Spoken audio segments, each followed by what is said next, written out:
Thank you, Mr. President. Perhaps I'm the last contribution. It's always hard to go last, isn't it? And at the outset, of course, I wish to place on the record my thanks to the Leader for organising the series of briefings that were made available to the Council on this matter before us. And I also acknowledge and thank the Leader of Opposition Business, who also circulated stakeholder information at times to members as well. And particularly, I extend my thanks to stakeholders who gave up time and energy to contact and appraise me of all manner of relevant facts and feedback and fears and information and views from their respective perspectives. And I think all of us have made mention of the sheer volume of correspondence that has come through and the value of that in helping us understand different perspectives on this matter. So my thanks for that. And I appreciate a phone call on Monday this week from the Minister to reach out and offer any additional information required. So that was much appreciated. So, Mr. President, I'll try not to go into too much detail that covers similar areas. I'll probably come at things a little bit differently, and we'll see if we can make something interesting of that. Many members here will recall that I first raised in this place matters relating to this proposed reform during my response to the Premier's address. And at that time I raised queries regarding the proposal to reform TasTAFE, which had, from my view, abruptly appeared in the PESRAC final report released in March. And without repeating too much of that previous speech, suffice to say that I noted at the time the apparent disconnect when I took a look between the submissions to PESRAC and the summaries that were provided of the stakeholder workshops that were conducted, and then that ultimate proposal which appeared in the report. I noted that the material available from those PESRAC mechanisms of consultation that had occurred didn't appear to raise the specific and deep concerns or the dissatisfaction with TasTAFE, which may have warranted what appeared to me to be quite a blunt fait accompli announcement that TasTAFE was in fact fatally flawed and required major restructuring, which we then saw in that recommendation in the PESRAC report. And since then, this PESRAC recommendation has served as both the basis and justification for the government pursuing this reform, culminating in the bill before us. Mr. President, I'm going to venture out onto a limb and say something perhaps a little risky here and say that PESRAC is not in fact a sacred cow, and I've said it and no lightning has emerged to strike me down. And having said that, we'll wait and see. PESRAC consisted of a coalition and of what is being described as captain's call picks of people who are really credible people in our community who undertook a huge research task across a whole range of sectors and issues. And despite their very hard work in doing that, it was unavoidable that that final report which came out contained a whole range of recommendations. Some were more fully fleshed out and developed than others.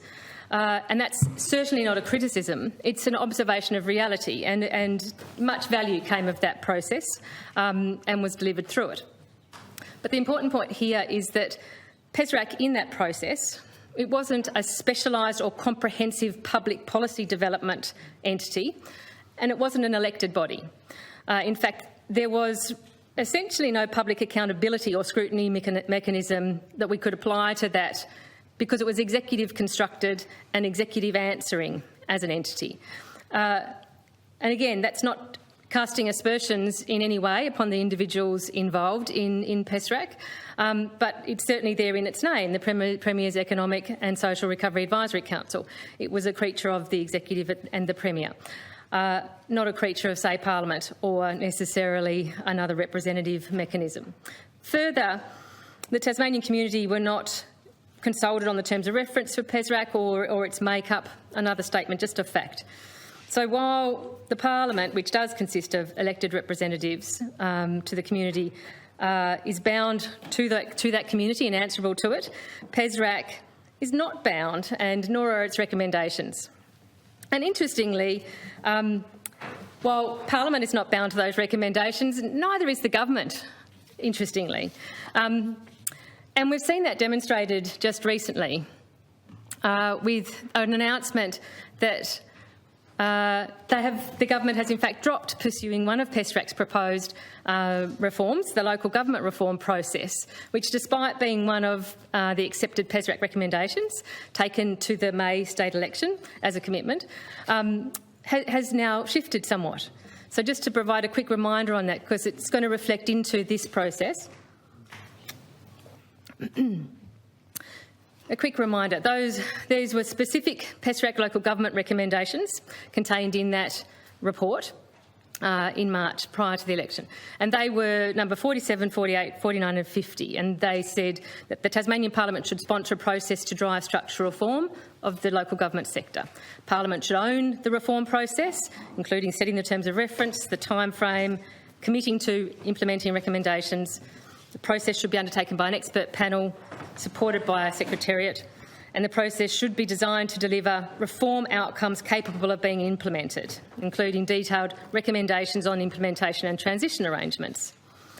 So that was quite an explicit recommendation accepted by the government at the time. And then what occurred was, time passed, and on the 23rd of September, we saw a media release come out from the President of Legat, actually, and that media release said, and I quote, "Today, the Minister for Local Government and Planning indicated that the process suggested by the Premier's Economic and Social Recovery Advisory Councils, PESRACs, for local government reform would not be progressing. Instead, the government is now proposing to engage directly with local government and their communities on opportunities for reform." End of quote. And the Minister for Local Government and Planning then stated in his subsequent media release on the 4th of November, and I quote a couple of excerpts from that release. One of those is, "Today I met with mayors and general managers of the local government sector to outline the government's proposed collaborative approach to local government reform." And it also said, "The Tasmanian Government has proposed a 3-stage 18-month review program, including direct engagement with local government communities, users of local government services to identify specific needs and opportunities for reform in the sector." And then it further went on to say, "It's important to note that the government has no preconceived outcomes and nothing has been ruled in or out." And further, "We recognise that local government will play a critical role in our state's economic and social recovery effort, and the performance of the sector is vital to the future of our Tasmanian economy and well-being of Tasmanian communities. I thank Legat and its member councils for their constructive approach to our discussions so far. Look forward to working collaboratively with them to deliver meaningful reforms that will deliver genuine positive outcomes." So that's of interest to me, Mr President, because, interestingly, there were also no bolts of lightning when Minister Jensch announced that the government was abandoning that specific PESRAC recommendation. Well, no, it's actually the fact that it was, and then the pivot that was made that's relevant to this debate. So that's where I'm heading with my comments. The members couldn't work it out. Yes, anyway, move on. Well, it will fit right in. The government's welcome to confirm why it was abandoned. That's not the point that I'm making. The point I'm making is, if a good reason arose to abandon it and pivot to a different process, in fact one that was a constructive approach working collaboratively with all those stakeholders listed to deliver meaningful reforms and positive outcomes, this is in fact the point that I'm making.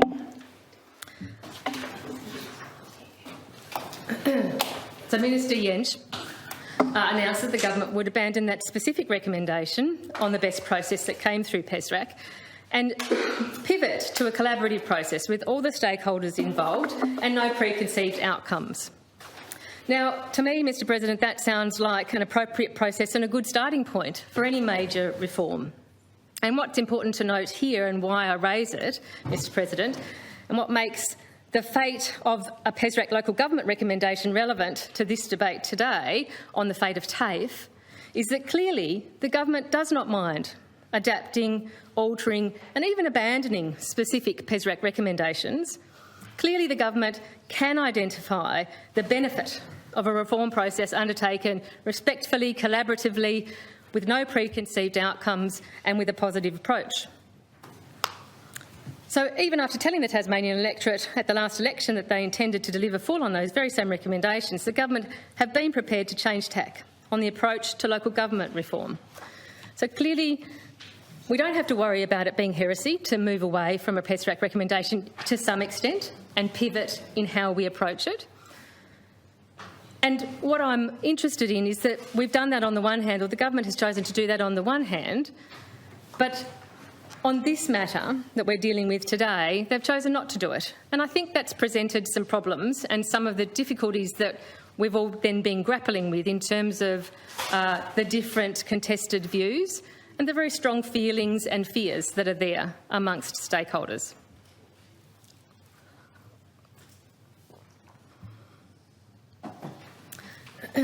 Certainly, one of the things that it doesn't assist with is dispelling a perception that these reforms we're speaking about with TasTAFE are somehow ideologically driven, that they're not necessarily about rigorously developed good public policy, but about pursuing an outcome that's a particular ideological one. Process is a really good way to dispel those sorts of perceptions. A key component of a good public policy test, Mr President, is not just the desirability or practicality of the target result or the target destination, but the praxis, the process, the pathway to getting there, or from here to there, is just as important. It's not just the what, it's also the how and the why. They all need to be clearly and transparently evaluated. And so I intend to spend some time in my contribution today having a bit of a look through and a review of the bill and its policy reform intent against those broad public interest tests. So to start with, the what, Mr President, the policy target. TasTAFE is first and foremost a public vocational education and training institution. It's also the state's largest vocational education and training provider. Currently it's a state agency under the State Services Act 2000. The target objective which this bill intends to deliver is a fit-for-purpose framework which will provide TasTAFE with, I quote, the agility and flexibility to deliver training that can respond to the needs of industry, students and the Tasmanian community.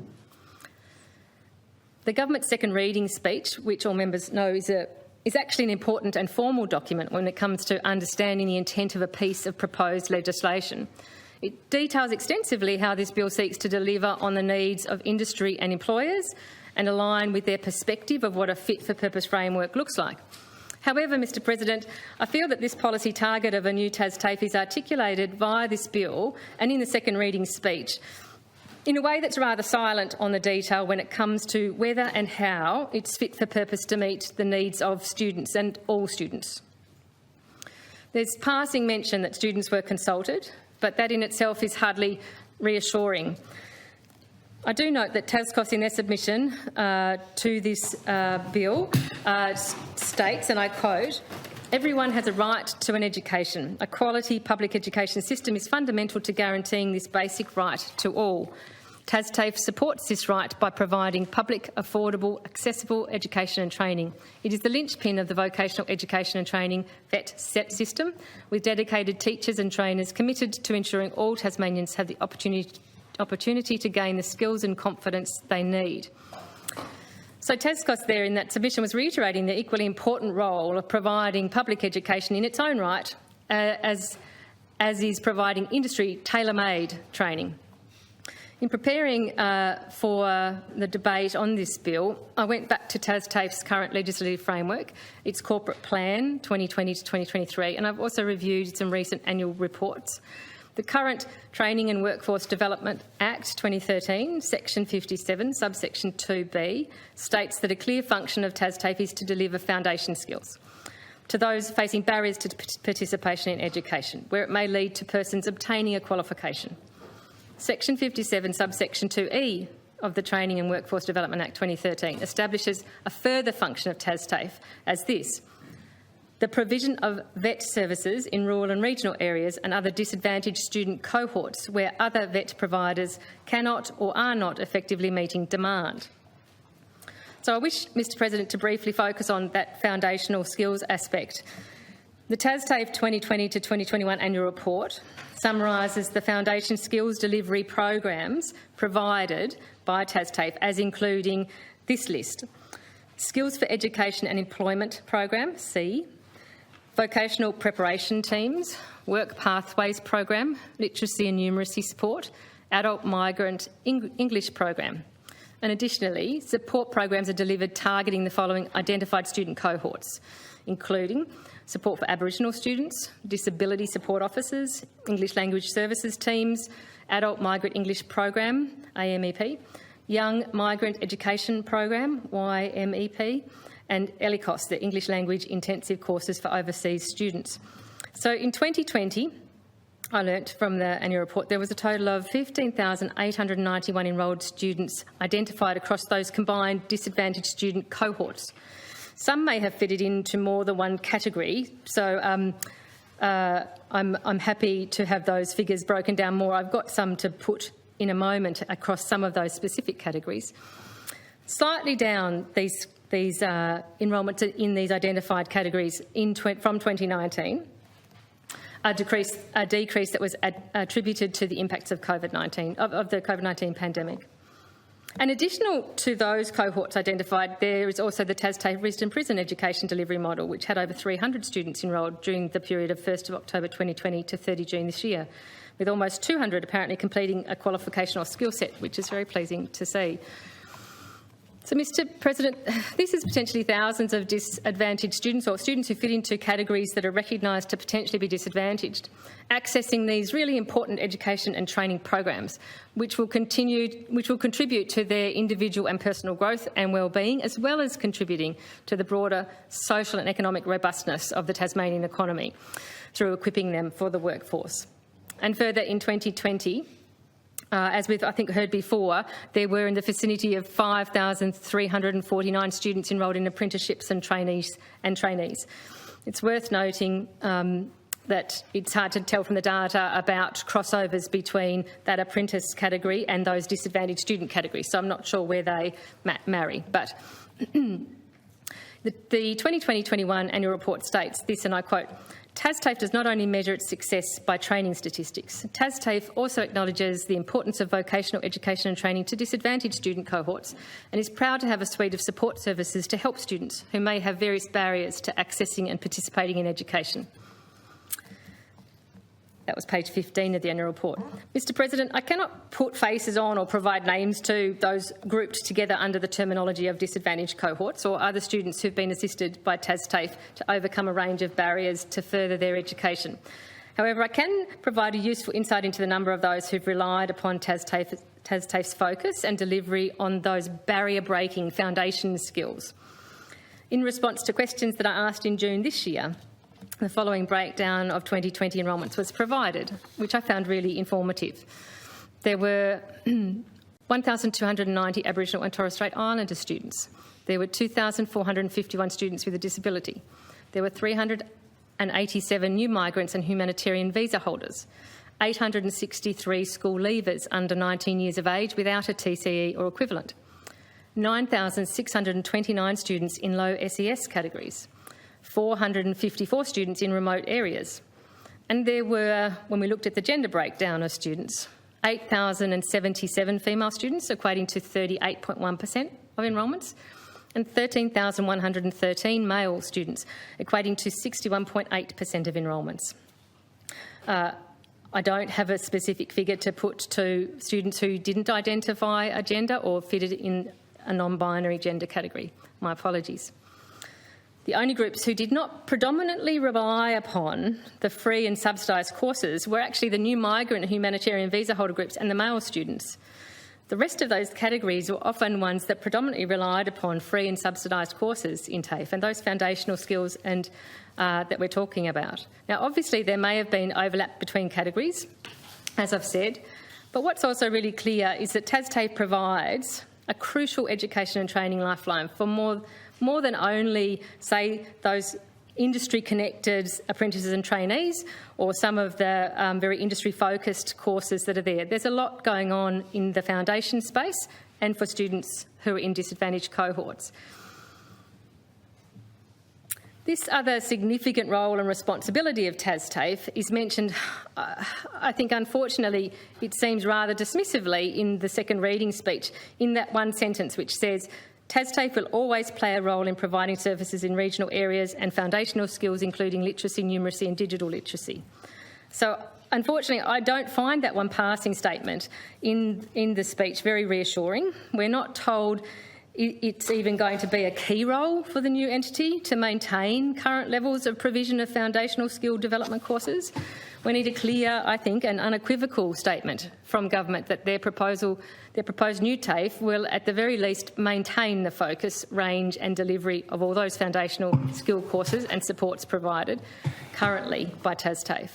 And so I'd like to put on the record a request for the government, if they could provide that commitment, that the current focus, range and delivery of all free, subsidised and full-fee foundation skill courses will at least be maintained, if not increased, by the new TasTAFE entity during both the flagged 5-year transition period and beyond that.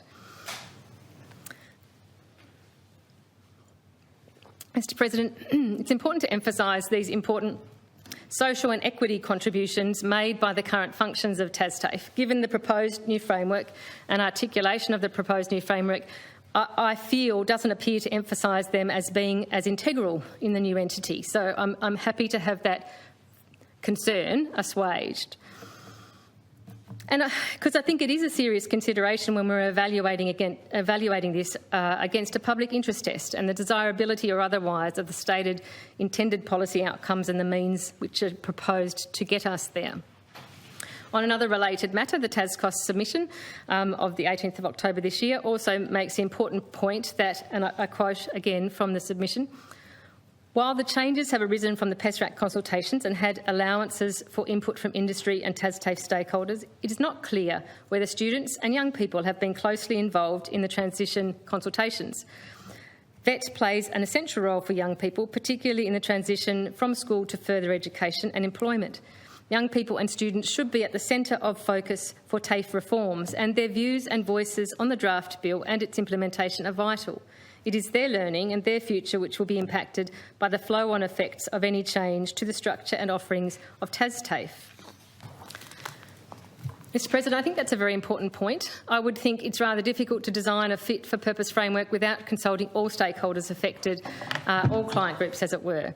And just as we saw the Minister for Local Government emphasising in that recent media release of his regarding the importance of stakeholder inclusion and cooperation in that local government reimagined process, I believe that's an important factor here that I'm not convinced has been adequately delivered. We know that of those, I think there was a bit of a discrepancy about what number we're talking about with enrolled TasTAFE students, but some thousands of enrolled TasTAFE students, whether they're fee paying or not, I think are obviously key stakeholders. I think it's important for the purposes of this debate for the government to clarify, perhaps during the Leader's response, whether, how and when TasTAFE student cohorts were consulted on their vocational education and training needs during the development of this proposed framework, and further, what outcomes were there of any such student consultation in shaping what's being brought forward. I'm particularly interested to understand any of those interactions, those consultations, in the sense of how interactive they were, rather than, say, presentations on what was going to happen. Mr President, it's worth noting that on the 17th of June this year I asked a question regarding consultation on the proposed reforms, to which the Minister's response included the following. As these recommendations are implemented, there will be engagement with staff, students, unions and industry and the Tasmanian community as we work towards a TasTAFE with more flexibility and choice for learners and training delivered in ways that meets their needs. So, given that that's a response I had to a question put in June this year, I'm confident the Leader will be in a position to provide that detail around the breakdown of exactly what nature that engagement with students and learners took regarding these proposed reforms. I look forward to hearing it. It would be reassuring to have that detail.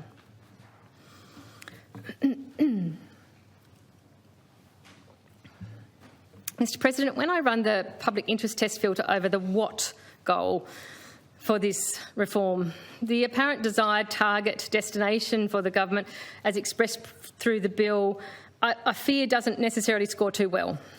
while it may measure up well against the expressed industry and employer-derived wish list, and I believe it probably does, the omission of any reference to consultation with those students and young people regarding their needs and further a broader comprehensive consultation at the development stage of this concerns me. As far as I can see, this bill and the proposed new structure is a culmination of a process in which the perceived interests of some client groups have either superseded the interests of others or at least received perhaps more attention. And that's something that concerns me. Mr. President, I absolutely have no problem at all with the goal of delivering a more modern, responsive and flexible TasTAFE. No problem at all. I think that's an excellent aspiration for us to have and goal. But I do have significant concerns over the apparent reduced focus on the provision of those foundational skills and the supports that go along with them and the coverage of that for our state, particularly when taking into consideration that range of disadvantaged groups. And I do note in that any matters of gender disparity, not only in enrolment numbers but also in relation to those who can and can't afford to pay full paying courses. So that's another area that I feel we haven't been given a lot of information about either. I think I'll speak more about that in relation to another aspect of the bill. Mr. President, I'll move on to speak a little bit now about the how, the praxis, the transitional pathway, the how we get from here to there. That is necessary for us to navigate to achieve the specified policy target. This how is the proposed new framework contained in the bill before us, a bill which the government argues is required in order to enable TasTAFE to become more modern, agile, flexible and thus more effective. I note that the government assures us that this proposed new framework is not one predicated on privatisation, and nor will it, from their quoted second reading speech, transition TAFE to a government business enterprise under the Government Business Enterprise Act. That's not on the cards. However, the proposed new TasTAFE structure does resemble some form of hybrid, semi-agency, semi-GBE or state-owned company model. Other members have spoken about this too, and I'll just touch on it. It's a not-for-profit, but also a non-agency entity. This in itself is an interesting deviation from the exact wording of the PESRAC final report. Others have spoken about language, which, although it stops short of proposing a government business enterprise, it does use the language of this, and I quote from that report: a government business under the control and accountability of its board of directors with authority and power to employ its workforce under the Fair Work Act 2009. So, as we've seen in the public debate since the release of that PESRAC final report in March, rightly or wrongly, there was a considerable expectation that the eventual model would be a GBE. And I'm not going to stand here and advocate for a GBE necessarily. However, I do think it's instructive to highlight that once again, it seems that when it suited the government, clearly there's a bit of flexibility when it comes to interpreting and implementing the PESRAC recommendations. So, getting back to the proposed new structure of the TasTAFE bill as provided for in TasTAFE model as provided for in the bill, the government's contention is that in order to reach its desired policy target, this bill is the necessary vehicle by which to make 8 key elements of change. These 8 areas are summarised in the fact sheet provided in the bill's supporting materials package. Yet we have heard and been advised that much of what the proposed new framework seeks to achieve can already be undertaken under the provisions of current legislation. That such a fundamental structural change, which the dismantling of TasTAFE as an agency under the State Service Act 2000 is, may not be required, some have told us, to achieve all of these identified areas requiring reform. According to a joint submission by unions Tasmania, the AEU, the CPSU and United Workers Union, which was submitted on the draft bill in October this year, mechanisms to address the following: ministerial oversight, financial powers, functions and powers, board arrangements, financial capacity, regulatory environment and savings and transitional provisions. Those 7 are all currently available under legislation in place. So I would like, just so we have it on the record, for the government to clarify whether this is the case, that there are currently mechanisms available to the government right now to effect change across 7 of those 8 elements identified in the bill's fact sheet, while TasTAFE is an agency under the State Service Act 2000. And further, I'd also seek clarification from the government that, in fact, the only element listed in that fact sheet that requires new legislation is the move to shift current TasTAFE staff from the State Service Act to the Fair Work Act 2009. Because, Mr President, my reading of the bill is that its fundamental purpose is to remove the current 886 TasTAFE teaching and other employees, as per the Workforce Report of 30 June this year, I gather, from the State Service Act 2000, possibly in relation to the purported policy goal of making it more responsive and agile, a key new attribute that the bill does provide TasTAFE, which it currently apparently does not have the capacity to undertake. The bill also does provide TasTAFE with another capability it doesn't currently have, which is the capacity to borrow from the Tasmanian Public Finance Corporation. And we've been told that that structural reform is needed to make TasTAFE fit for purpose. However, the bill doesn't present either a GBE or a state-owned company. The main thing the new structure has in common with those established structures is the capacity to hire staff through the Commonwealth Fair Work Act, or under that. It's a new and odd amalgam, this structure, which potentially presents some serious ramifications in terms of governance, Mr President. Or at least it raises serious questions regarding governance. It's been raised with me by those who have relevant experience in that area that at least a GBE or a state-owned company entity would provide clear, transparent and accountable governance frameworks, which in contrast, we're presented with this new model, this new entity, which provides the Minister considerable say still and involvement throughout the entity's operations, but doesn't give the Minister responsibility for the TasTAFE staff.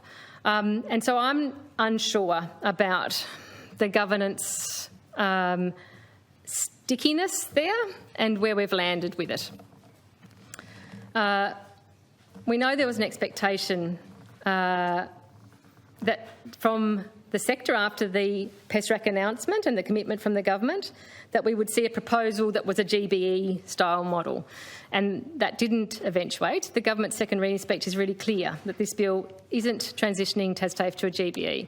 But we haven't been told why this particular model and structure and the governance mechanisms rather than any other. Why not a GBE? Why not a state-owned company? How does this model of governance ensure that TasTAFE will be more agile and flexible than, say, a GBE model or a state-owned company model? What evidence is there to justify prioritising this one over those others or maybe others that could have been contemplated? Or even under, in terms of the current status of as an agency under the State Service Act. We've not necessarily been provided, I don't think, with a good comprehensive package of evidence and modelling to make the case about the distinction, about why this model. We've heard opinions, particularly around the need for change, but I don't know that we've actually seen the compelling evidence that I'd quite like to see. So some further questions that I'm hoping we might have some more light shed on. If not an agency, as it currently is, why not a GBE or a state-owned company or a different model? Why this model specifically? Why does the proposed model contained in the bill not at least mirror the governance structures and mechanisms that are provided, say, under those more clearly defined GBE and well understood state-owned company models? And further, how were the options assessed and tested, and what basis? What evidence basis was this decision made on? Mr President, as I stated at the outset of my contribution, the how is just as important as the outcome, in so much as it helps to inform decision-making processes from which the outcome will emerge. And for me, that's a critical point of contention and conflict when considering this bill.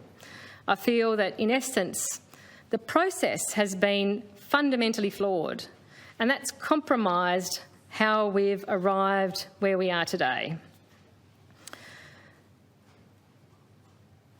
I've already mentioned that although the work of PESRAC had much value and provided many insights, it was established within that context of a statewide recovery from the COVID pandemic. It wasn't a dedicated vocational education and skills expert panel charged with a specific brief to engage with all stakeholders involved in that sector while undertaking a comprehensive review of it.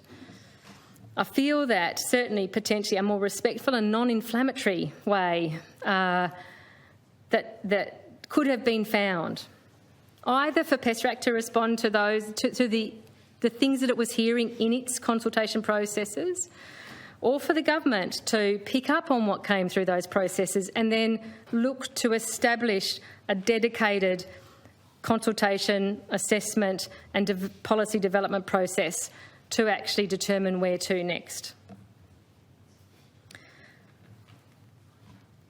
It's interesting to me that, you know, in the PESRAC recommendations, there were some areas where PESRAC spoke about a general direction for, say, reform, like that local government one we spoke about earlier, but in that instance didn't provide details about what that should ultimately look like.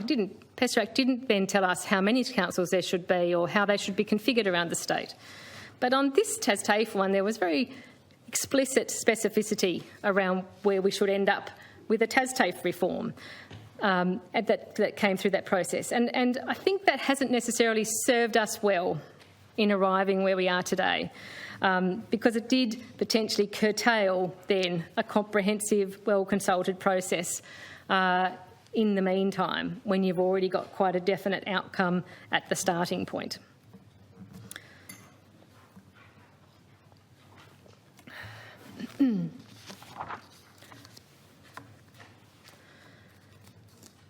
I did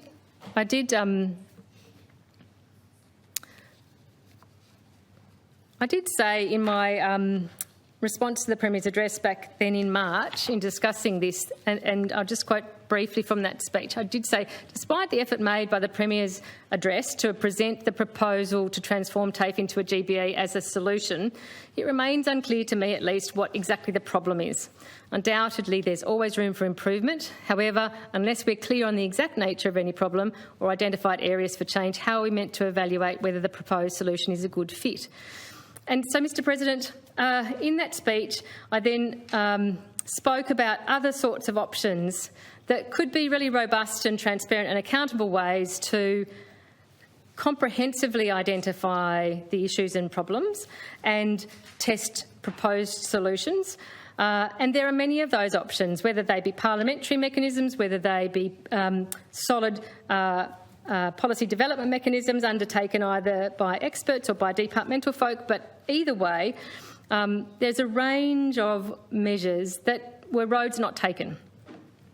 And so here we are, 8 months on, Mr President, and nothing in the bill before me encourages me to change my mind of that earlier assessment I made, the concern that I had about where we started and how we might have leapfrogged past good process to a destination that's now quite contested.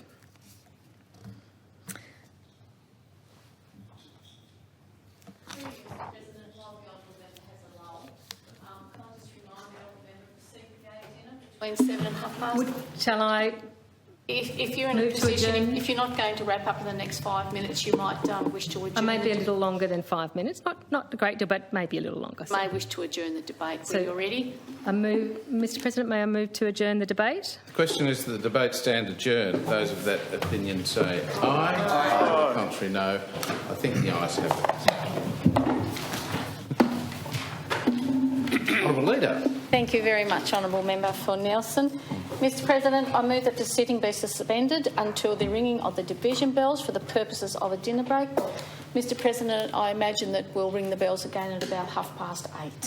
The question is that the sitting be suspended until the ringing of the division bells. Those of that opinion say aye. Aye. To the contrary, no.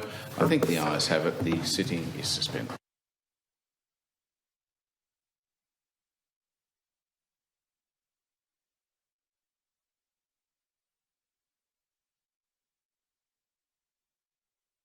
For Nelson.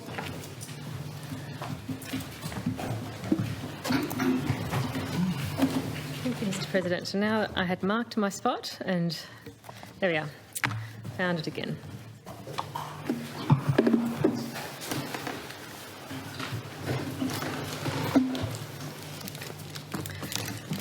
Thank you, Mr. President. I've just been speaking about process and what would have been furnished to us through a comprehensive, respectful, inclusive policy development process. And importantly, it may have garnered some sense of a social licence by treating affected staff and students and their representatives with respect, more than what seems to have been felt so far by some of those stakeholders, without immediately making our teachers and ancillary staff in the TAFE system feel what I hear to be, feel blamed and put upon and disenfranchised by this process. And ultimately, it may have provided us with the opportunity to secure a coherent narrative detailing exactly what has been identified as the problematic matters to be solved and the options canvassed and the rationale behind preferred ones prioritised for action. And then, as legislators in this place, we may have been, as we should be, in possession of a greater understanding of why the reforms are necessary and why these particular reforms are the best identified options. Instead, Mr. President, I know many of us here have been the recipients of many pieces of communication, and certainly across just even these last few days, a real escalation in receiving information and entreaties, claims and counterclaims from various stakeholders, and a proper, comprehensive, independent process. An accountable process should have provided that forum by which these claims and counterclaims, concerns and issues are placed on the public record and seen to be comprehensively tested and assessed and addressed in a rigorous and transparent manner. Unfortunately, we're constrained in the extent to which we can do that in this chamber during this debate in the midst of this busy and rushed week. Which, unfortunately, I think leads us to a place where we're more likely to see a degree of discord and disquiet and even, in some instances, distress amongst some of these key stakeholders, particularly teaching staff who we all know strive to provide the most professional standards possible in their roles. Mr. President, when assessing the how against the public interest test, I have serious concerns regarding this proposed new framework due to these matters that I've been speaking about. Fundamentally, a flawed process automatically is handicapped when it comes to producing anything but what can also feel like a flawed outcome. I'm not reassured nor completely convinced that this proposed transitional pathway will deliver the specified target, that being the provision of, and I quote, a modern vocational education and training provider to deliver services of critical importance to Tasmanian learners, businesses, industry and the broader community.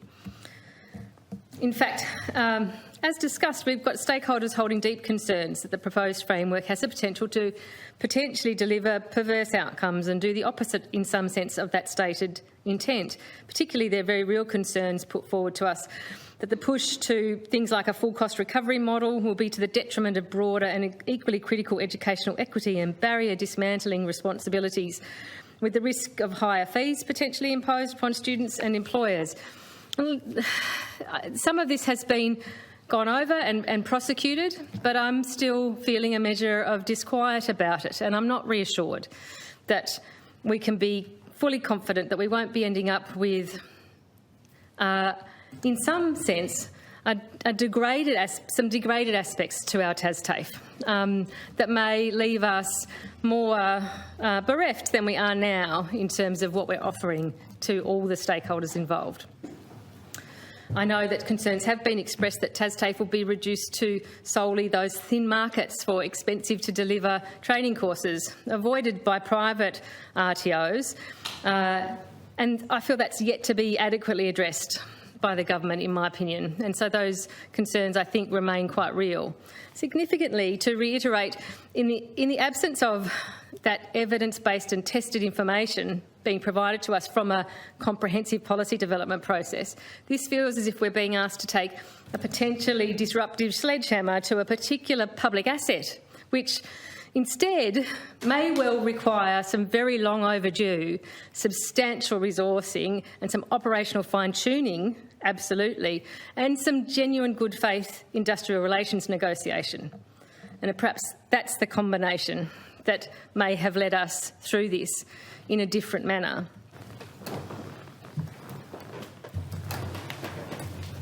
Mr. President, that brings us to that why. Well, it really does appear, as has been stated by others, that this is because PESRAC said so, Mr. President. And in fact, the government's second reading speech states the proposed new model is in line with the PESRAC recommendation. However, as also noted, there's some flexibility exercised when we do interpret those recommendations in other circumstances. I think it's hard to dispute, Mr. President, that the key function of the bill before us is essentially to remove TasTAFE staff from the auspices of the State Service Act. And this certainly has been the nub of contention amongst most representations that certainly I've received on these flagged reforms. It needs to be recognised, Mr. President, that unfortunately TasTAFE, as others have mentioned in their contributions, has been somewhat of a political football over quite some time, certainly not just within this period of government. And so we've seen a range of reforms and play out, subsequent changes, resourcing constraints applied, a lack of capital investment in a range of ways for many, many years. And that ongoing destabilising and insecure environment, unsurprisingly, has had a detrimental impact, I think, on the organisation and probably on staff morale, which this latest round of projected reforms imposed, as many feel it is, from on high as a preconceived outcome, can only exacerbate that detrimental morale. Others have already gone into some detail and shared some of the communications we've received from a very broad range of staff about their concerns, their frustrations, their fears in some instances. We've seen things articulated through union representatives for the teaching staff and the ancillary staff, such as the cleaners. I'm not going to revisit the territory that others have well covered in their contributions here, but I'm thankful that that has been put on the record as part of the debate.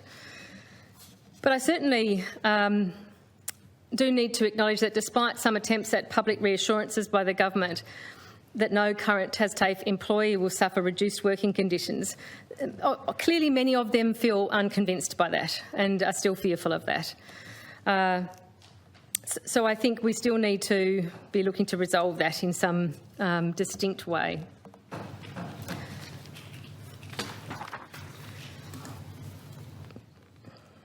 I do share some of these concerns that have been expressed, that the result of this reform, if not in some instances tied to the intent, will be potentially higher casualisation of TasTAFE workforce in this quest for agility and nimbleness. And I think many of us would understand concerns about flow-on impacts from higher rates of casualisation, particularly, say, for people who need the security of ongoing regular work to support their families and to be able to engage in a quality of life that is based around the security provided through that. So I have a few questions for the government on that matter, including what benefit to the teaching standards and outcomes does the government expect to achieve by shifting employees to the Fair Work Act? And I'm further interested to hear from the government how that move to the Fair Work Act is expected, and I'm sure it has some form of cost-benefit modelling done on it, but how is it expected to maintain, if not boost, the current education and training standards and the outcomes for students? So I'm just looking for those impacts as opposed to the helpful flexibility it might provide in terms of delivering particular training. What are we expecting around outcomes and impact on education and training standards and outcomes for students? Also, I'm wondering whether the government can provide any modelling detailing in terms of which individual TAFE courses or fields of TAFE courses would be offered on a continual basis and which perhaps on a more ad hoc basis under the proposed model. Where are we going to see the shifts in how those things are delivered? And Earlier in my contribution, I did mention or raised some matters around gender impacts, and I'm interested here as well about whether there's some modelling done around a gender breakdown regarding staff numbers, which may, in terms of who may end up in more casual employment situations as a result of these reforms, and whether there's any gender differences in that we're expecting to see in the workforce. Mr. President, as I've already flagged, I don't intend to repeat in detail the information and concerns presented by earlier speakers on these industrial matters, but I do want to take the opportunity to stress that the degree of contention and concern regarding the impacts on current Tasmanians, their workplace and their work conditions is very real. It is representative of a lack of good, inclusive public policy development on this matter. We just can't see past that in that sense. That certainly is what's pointed to. And I do feel that sense of TasTAFE as something of a political football, or even in terms of some measure of neglect politically over many years, and again, as I say, many years, certainly not just this current term of government, has really left us in a situation that has exacerbated then our capacity to contemplate positive, effective change. And that's regrettable.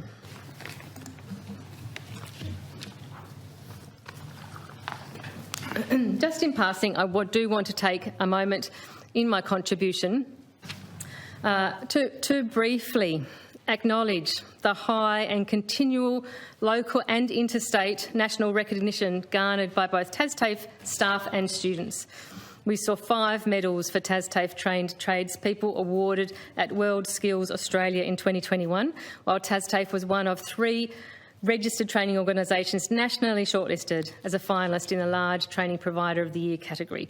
That's just to mention a few quick recent awards and accolades received, and I personally want to put on the record my congratulations to all those involved in those achievements and thank them for the high level at which they're operating.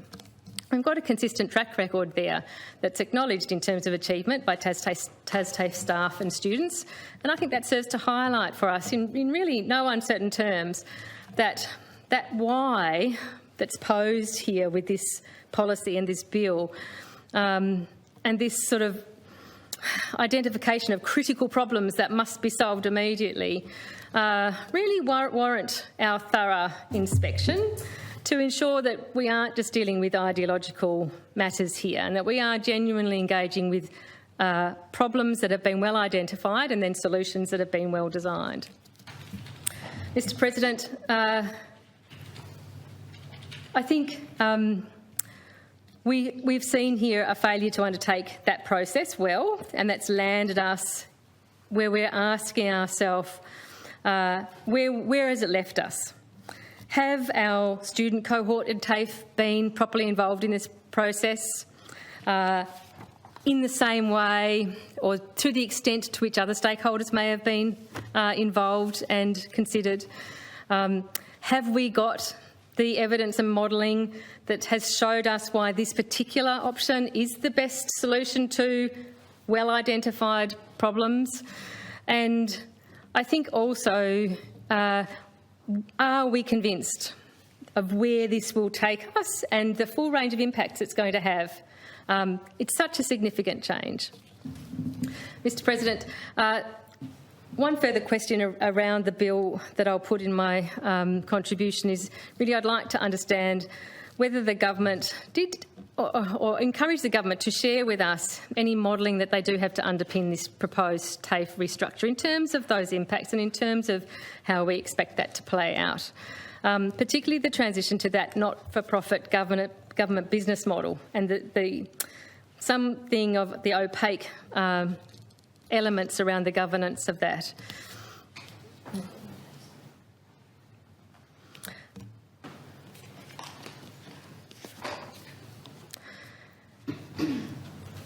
To conclude, Mr. President, I doubt very much whether there's anyone here who does not agree that improving and better resourcing our premier public vocational education and training service provider is a priority for our state. As stated, I am a firm believer that we should always be looking for scope for continual improvement, whether that's us as individuals or across our public and private sectors. And certainly none of our institutions should be considered quarantined from that expectation whatsoever. But where I sit, I remain unconvinced that this potentially quite disruptive reform is of such a key element of this state's education and training sector. I remain unconvinced that it's warranted in this way. I don't think we can risk losing sight of the fact that TasTAFE has this broad charter and mandate that is not the same as a private RTO operating in the private sector. And I've spoken to many people with an interest in TasTAFE as well as the broader education and vocational education sector. And there is general agreement that, of course, there is absolutely room for improvement. I've heard clearly that there is room for improvement in things like the tiers of management, the administration, the teaching, just as there is also room for improvement in government investment and support that's provided for staff and students alike. And I don't think anyone's disputing that. But I fear that a hollowed-out TAFE, or the potential risk of that, which may no longer be capable of developing and delivering that full range of things that we look to it to provide for our community, particularly in terms of our disadvantaged, our rural and regional students, in an equitable manner. Any potential detriment to the workforce within our TasTAFE leaves us with questions about this outcome. So that's where I've landed on this, Mr. President. I feel that we need to carefully consider whether we have enough information. I've appreciated listening to the contribution of others, and I recognise that there are a range of views, and I appreciate that everyone across that range of views has also had some questions to put, and I'm very much looking forward to hearing some of those answers to assist me with my assessment of this proposed bill. I'm actually still not 100% clear whether I believe strongly enough in my concerns that I would vote against it going into this next stage, or whether I'd vote it through to the committee stage to learn more there. So I thank members very much for that, and I look forward to the Leader's response to help even inform that further. So I'll leave it at that. Thank you, Mr. President, and thank you to other members for their contributions.